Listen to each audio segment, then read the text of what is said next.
What's up, Graham? We are live.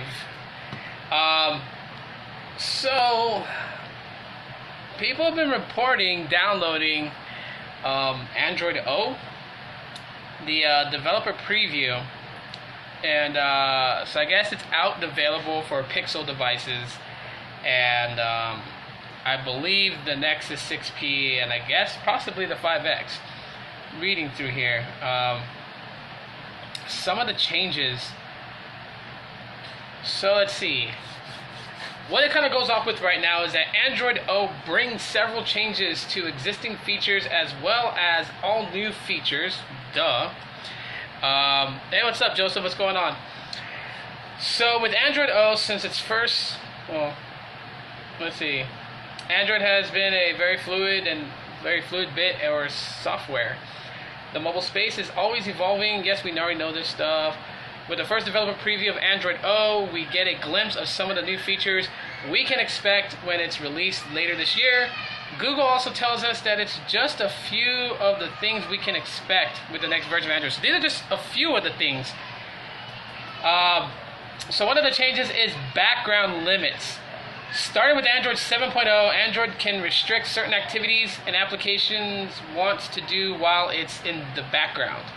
Android O builds on this beginning and places top priority on saving power and improving battery life without the user having to do anything or install anything. So background limits, and wow, my son is really grouchy today. It's the life of having kids. But anyhow, so I guess the goal here with Android O is battery optimization. So O for optimization. Good on you, Android. And that's kind of cool how basically all these things is going to be implemented without having to install or do anything.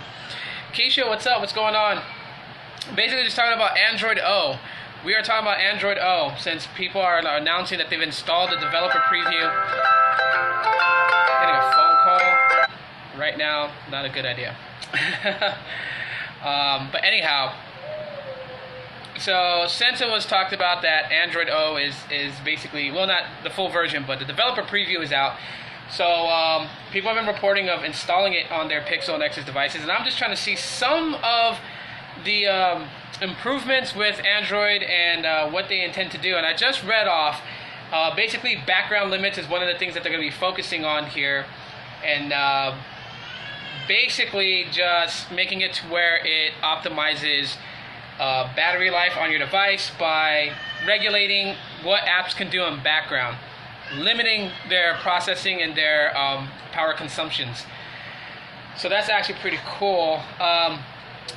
Notification channel. Android N brought a new framework for notifications and ways for developers to use it, so we get more information in a space where real estate is at a premium. With Android O, Google is introducing new notification channels, grouping notifications together by their type. Notifications are still managed by the app that delivers them, but users can control how things are displayed on a per-channel basis. So that's absolutely pretty cool. Let's see. Autofill APIs.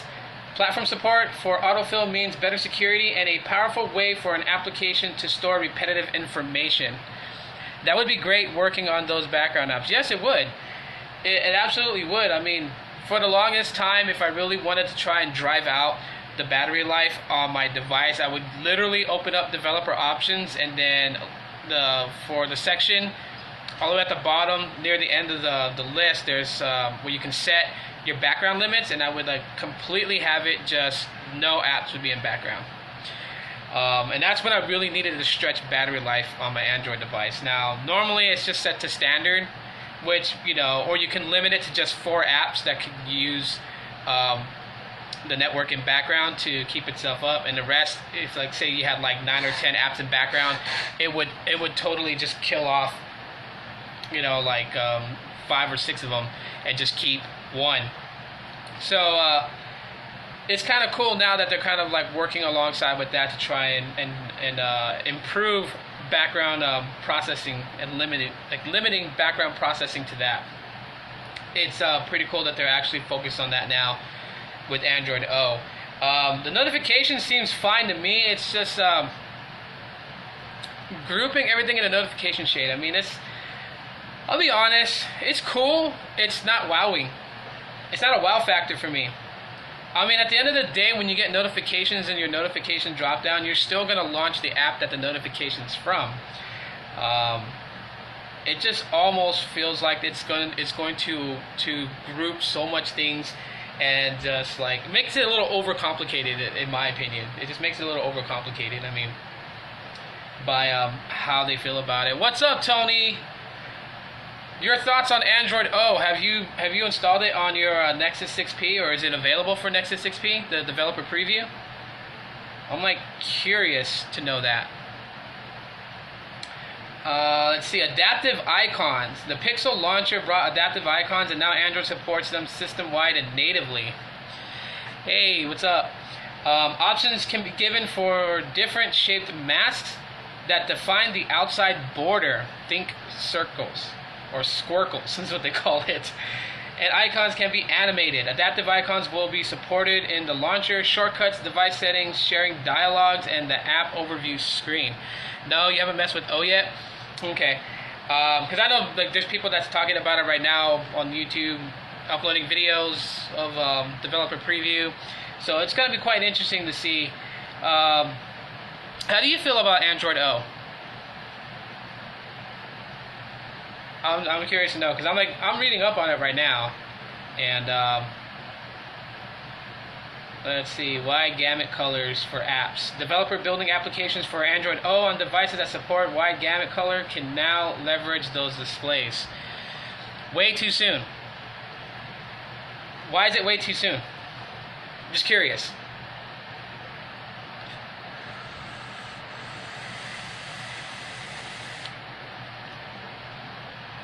Do you feel like maybe because, last year we had 7.0, and I think like before 2016 was up, we had 7.1, and now we're on 7.1.2, and now we have the O developer preview?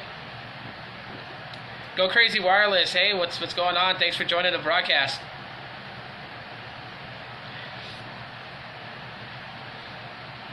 Like, break it down for us why you think it's too soon.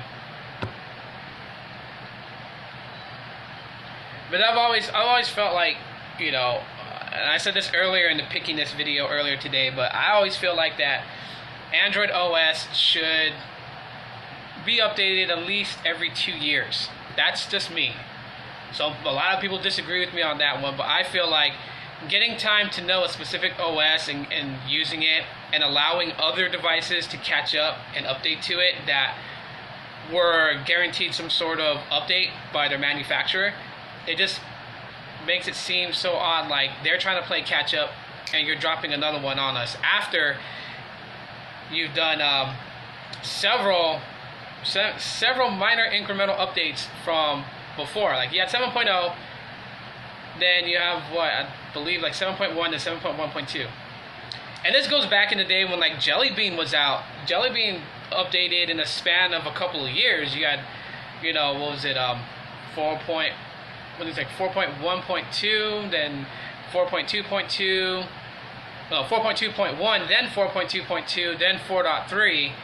So, but I mean, those were done like in in 2.5 years it was done. Android O is beta, and we're on, you're on 7.1.2 now, or that's the latest version of Android Nougat is 7.1.2. So yeah, I mean, I get what you're saying, that it's way too soon for it, and I feel that way with Android in whole. I don't think I know a lot of people have craved for Android to be like iOS and effectively put out OS updates, but people tend to forget that with iOS and iPhones, there's like 1 or 2 models that they really have to worry about. They don't have to worry about different manufacturers building hardware for their software. But there's no telling when they will push it to other phones. Google's phones just get a taste first. Yeah, I know that. And that's why I did my little spiel yesterday about missing the Nexus brand, is because that was one of the reasons that I missed it for, was if you were one that wanted to get the latest, just creates more fragmentation, yeah, I totally get you. I always felt like that with Nexus devices, if you were one that wanted to have rapid updates and always experience the latest thing out, Nexus was the way to go. And so because of that, like I wish that the Nexus brand was back. Yeah, it does take carriers forever. Do you guys remember when HTC first released their little model of how they updated their handsets? iOS, everyone's on the same page. Yeah, and it's a lot easier that way, right? Because Apple, being that they create the hardware and the software, easier for them to update because they're not flooding the entire ecosystem with too many pieces of hardware to maintain. While it's on Android, it's in the manufacturer's hand to maintain those hardwares, and that creates what you just talked about, fragmentation. I just got the March security update on the S6 Edge. Wow. Oh, S7 Edge. Okay. Yeah. So I mean, that's like, I totally get what you're saying, and the fragmentation is bad. I mean, that's something that in any case point argument between the OS wars, that is one thing that those who support Apple will bring against those that support Google and Android. Is the fragmentation in Google and Android is really bad, and it absolutely is. It really is that, I can pull out all the devices I have in my drawer and they all do not run the same version of Android. And so experience-wise, if I'm used to something that's been given to me in Nougat that's not in Lollipop, I will definitely know the difference when I use a device that I like, but that only runs Lollipop. I would know the difference, and I think that's like one of the biggest killers here.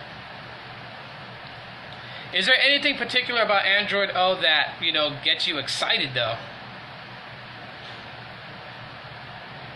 Because I'm seeing a few things here, like Java 8 APIs and runtime optimization, web view enhancements, audio API for Pro Audio. We got keyboard navigation, connectivity. These are things that I guess Android O is enhancing. Wide gamut color for apps, adaptive icons, font resource in XML. I like the wallpaper. I haven't seen the wallpaper yet. I should go look that up. Autofill APIs is another thing they're working on. Notification channels. I just got done reading a little script off of that. And background limits. The background limits I'm kind of like interested in, on just how well it's going to limit background processes to optimize battery. That's something that I feel like, with Marshmallow, Nougat, and now O, battery has been one of the priorities. I've noticed that, from like going from DOS and what DOS can do, and then enhancing DOS in Nougat to make it optimize your battery life better, and then now, of course, with the background limits being basically revamped, and that's cool. And it's simple because, like I said, you don't need to install anything. It's supposed to have great battery life. Yeah. I see that that's something here that's mentioned quite a bit, is optimizing battery life, for better battery life. Background limitations being, worked on. So, actually, I'm reading this off of AndroidCentral.com.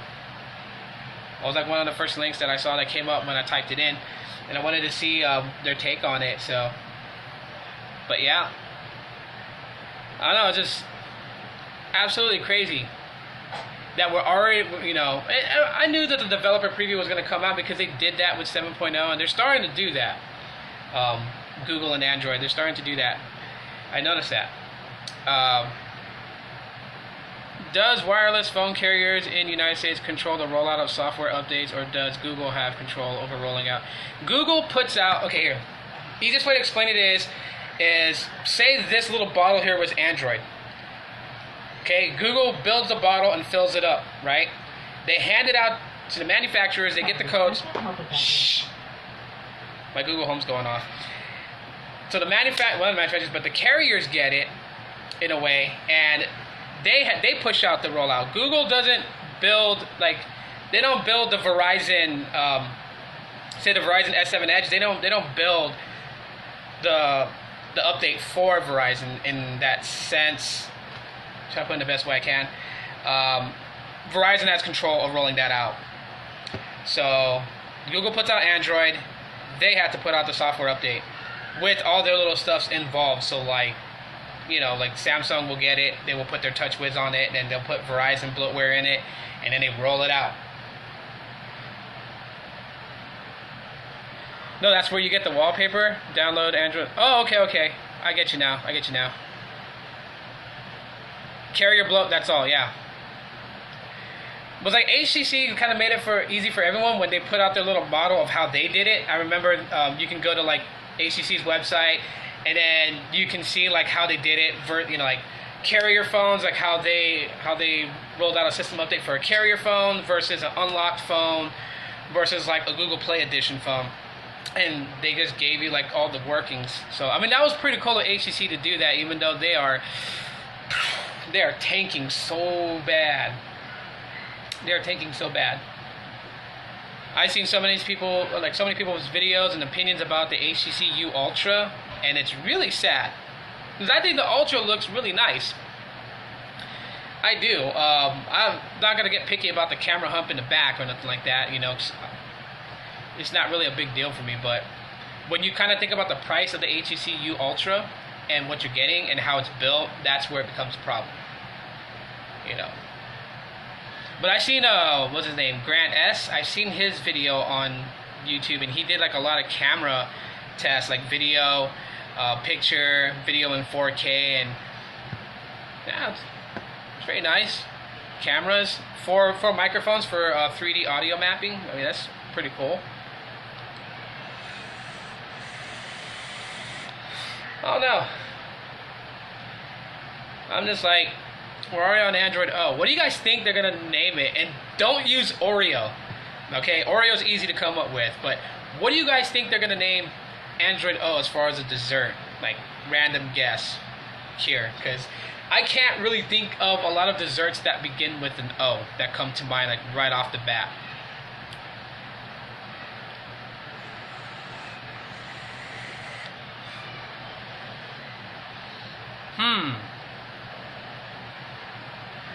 I laugh at the people who are trying to justify themselves for promoting the HTC Ultra by now bashing Samsung.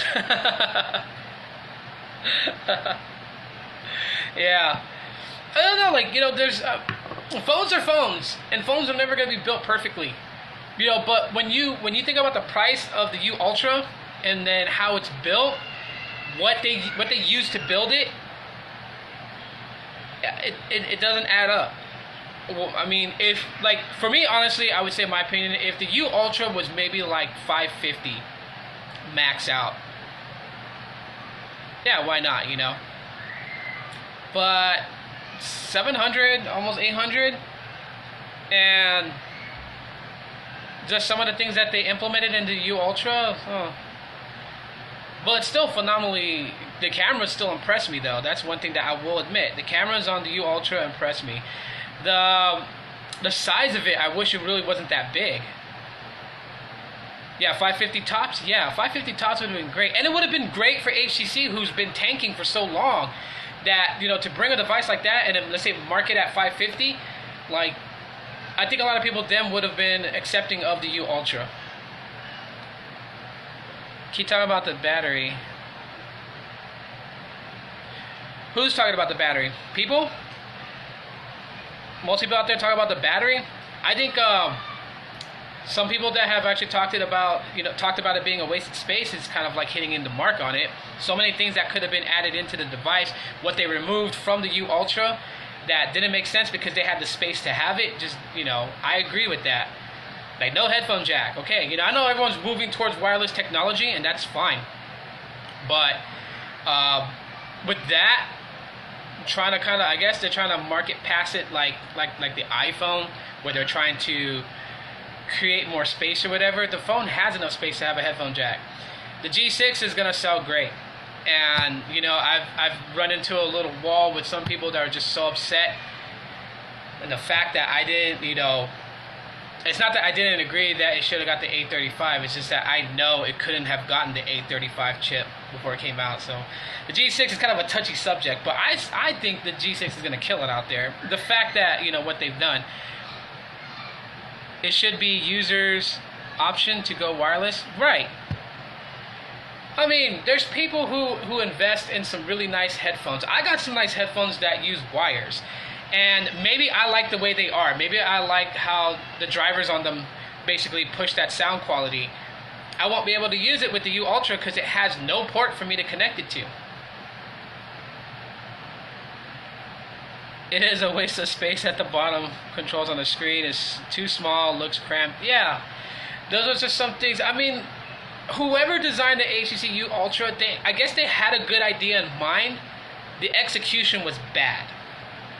You know, the size of the phone, I would have shrunk it down. I mean, if you're really going to get rid of a headphone jack, then shrink the body of the phone.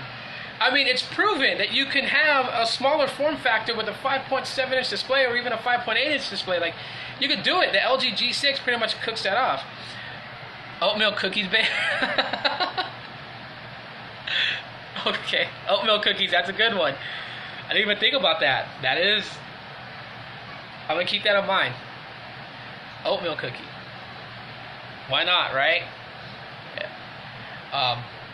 And you know, since Google likes to troll, they could obviously trick people into believing they're gonna name it Oreo, because Oreo is a cookie as well, but then totally drop the bomb and it's called oatmeal cookie or oatmeal raisin. Who knows? But yeah, I feel like I feel like things is like LG kind of did something really great with the G6. I think the one thing that really grabs me towards the G6 and why I think, you know, it's a stellar device is it's its form factor. I'm the type of person that likes using devices that's close to 5 inches because the form factor is smaller, easier for me to control and have a good grip of it. So when you get a device with a 5.7-inch display, but you're able to manage it with one hand, that's outstanding in my book. 2017, they knew the smartphone market was going with the 18:9 aspect ratio. Yeah, that's another thing. But even greater than the fact that for those people who rocked with LG and were fans of the G series on LG that wanted water resistance, they finally got it. You know, it's kind of, I mean, I don't feel too bad, but I do feel like sometimes I question where modular phones would go. Like, if Project Aura actually made it to the grand stage, how far would it have gone? I still think about that from time to time because of the idea of modularity to me was good. I think it was good. I thought it would have been really awesome to be able to swap your camera out and upgrade without actually having to completely switch, you know, a full hardware, just popping off that camera module and placing another one on, popping off the processing chip modular and place one back on. Like, Project Aura had a great idea in my opinion. And it's sad that the project is dead. They're not, from last I read, they're not going any forward with it. Even after they demoed the camera working at Google I/O, I think it was the year before last or last year. Yeah, I mean, the Moto Z line pretty much took it out, but like, you know, their mods and everything is like one piece, which is good. You know, don't get me wrong, I'm not saying that it's not good. You know, I'm thoroughly impressed with the Moto mods that go with the Moto Zs. Those are pretty cool. You got the projector, which I think is dope as hell. Then the speaker, I actually tried it out at Best Buy, and the speaker is freaking awesome. There's just, you know, that's cool. When I think modularity, I think of Project Aura. I think of all those little Lego piece looking parts that you would just add on to the base of the phone and completely change its behavior and its aspect. So that's something that I am truly going to miss about Project Aura. But at the same time too, maybe the world's not ready for it. Maybe, you know, they said they're not going to, you know, put it out, but maybe they just brought it back to format to restart all over. Who knows? I mean, we could be surprised 2 years from now and see that Project Aura made great advancements. I mean, if they're still going to develop for it, I think they should. I think they got something there. They just instead of trying to rush it out, take your time and build something wonderful that is you know, going to do great. They're not ready for it just yet. Yeah, that's what I feel. I feel like when they talked about Project Aura, like every other blogger out there was like mentioning it from time to time and keeping it in the limelight. And I think with that being there, the expectations was weighing down on them, and they felt like that not only did they have to produce this modular phone, but they had to put it out fast. And so I feel like that if they took it back, like what they did right now, they withdrew and pretty much kept it out of the limelight and gave themselves the ability to focus on getting it right, I think they have something there. I mean, that's always been the biggest problem when manufacturers think outside of the box. They tend to rush it so fast, not thinking, of certain things that would become a setback, and then they get bit in the ass in the end when those things they didn't think about turns into reality. So I think if they were to slow down and really get it right with Project Aura and get it out when it's ready to be out, I think we would enjoy it. And there wouldn't really be a lot of complaints. I love oatmeal cookies too, bro. That's like, oatmeal raisins is my favorite. So.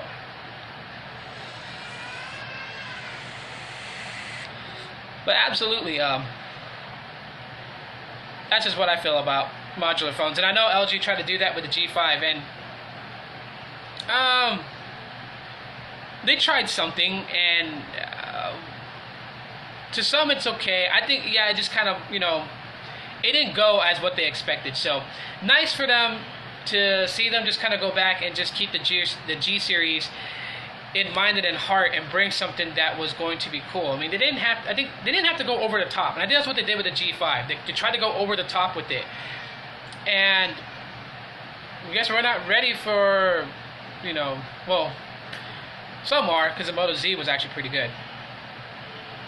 The G5 was horrible, but I like the fact that they tried something. Yeah, they tried and they failed. Trial and error, that's really what it's all about. This is your first time for you to experience Instagram Live? Well, since Instagram Live lets me save this, I can actually upload this to YouTube later on. So it will be up on YouTube. I just feel like I can be more free on here than I can on YouTube. Some people are like, go ahead and cut loose, and if you swear like a sailor, you do, and that's fine. But YouTube is just getting weird. Like, even with the whole age gate thing that everyone's talking about now, or topics slowly rising. I haven't really looked it up to see its full details of what the age gate is, but I'm going to, because as a content creator, it does affect me. And I want to know, is this beta thing that they're doing on YouTube that's grouping people into age sections and unsubscribing those that they feel are not an appropriate age audience to watch you? I think that's bullshit. In my opinion, it's bullshit. I really think that way. I mean, if I put my content out there as rated R, if I actually set a rating for it, that, I would also, you have the ability right now too, that if children shouldn't be watching your videos, you have the ability to set it where, like, there's an age restriction yourself. So I don't see why YouTube needs an automated system to do that.